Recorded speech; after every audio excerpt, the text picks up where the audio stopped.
স্কুলের পুরনো বন্ধুদের সাথে দেখা হলে বা তাদের সাথে কথা হলেও মনটা বেশ ভালো হয়ে যায়।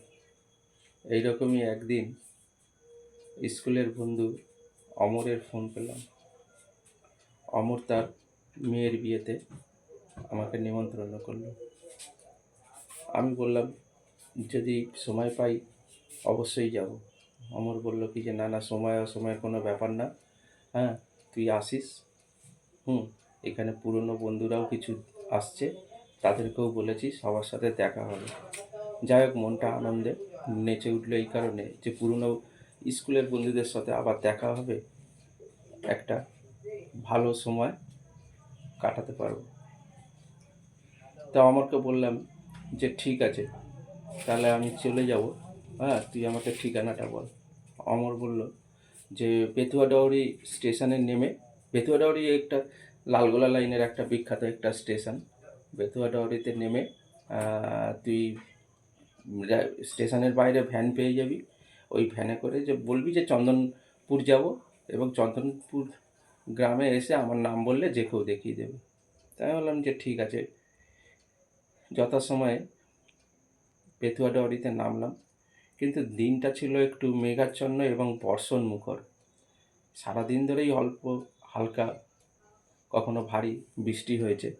ফলে স্টেশনে নেমে যে কয়েকজন নামলো তারা যে কে কোথায় চলে গেল অতটা বুঝতে পারলাম না। আমি তো ধীর পায়ে স্টেশনের বাইরে বেরোলাম, কিন্তু কোনো ভ্যান রিক্সা দেখতে পেলাম না। কি করে চন্দনপুর যাব সেই ভাবছি।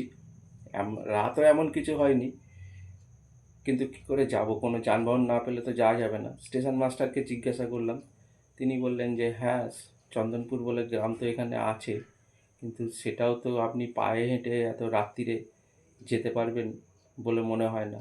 তাছাড়া এদিকে বৃষ্টিও হয়েছে, রাস্তাঘাটও সেরকম ভালো নেই। তা আমি বললাম যে কী করে তাহলে যাওয়া যায়। বললো দেখুন আশেপাশে যদি কিছু জোগাড় করতে পারেন। যাই হোক, স্টেশনের বাইরে বেরিয়ে আসলাম।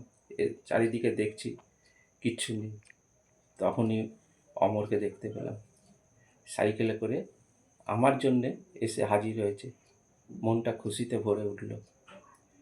বলল, আরে জয়ন্ত, আমি দেখেছিলাম, আমি ভাবছিলাম যে আজকের এই বর্ষণ মুখর দিনে তুই আসবি, অথচ চারিদিকে যেভাবে বৃষ্টি হয়েছে, তুই তো রাস্তাঘাটও চিনিস না।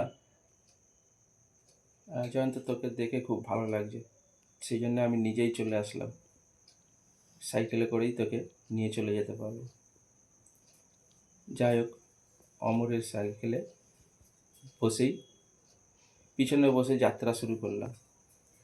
অমল তো এই এলাকারই ছেলে, ফলে ওর রাস্তাঘাট সবই নখদর্পণে ছিল। যেতে যেতে একটা কাঠের সাঁকো পড়ল।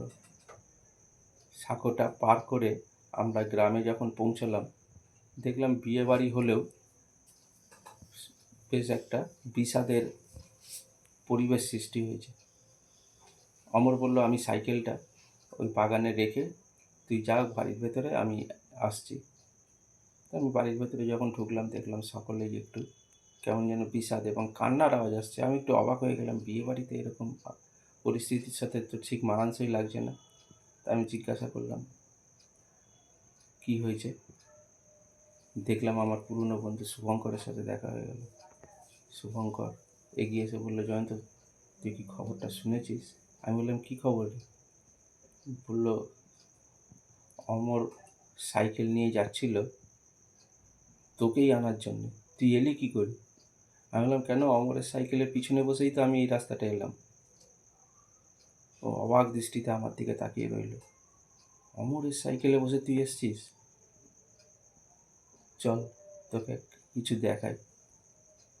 গিয়ে দেখলাম যে উঠোনে একটি মৃতদেহ পড়ে রয়েছে, সাদা কাপড়ে ঢাকা। শুভঙ্কর মৃতদেহের মুখটা সরাতে আমি চমকে উঠলাম, এ তো অমর। বলল কি যে হ্যাঁ, অমর তোকে আনতেই যাচ্ছিল, কিন্তু রাস্তার মাঝখানে যে কাঠের সাঁকোটা রয়েছে, বৃষ্টির তোড়ে সেই সাঁকো ভেঙে গেছে। অমর জানতো না, সাইকেল নিয়ে যেতে গিয়ে ওই খালের মধ্যে পড়ে মারা যায়। আমি দীর্ঘশ্বাস ফেলে অবাক হয়ে ভাবতে লাগলাম যে এটা কি করে সম্ভব। যাই হোক, এর কিছুদিন পরে অমরের মেয়ের অবশ্য ধুমধাম করেই বিবাহ হয়েছিল, কিন্তু আজও আমি অমরকে ভুলতে পারিনি।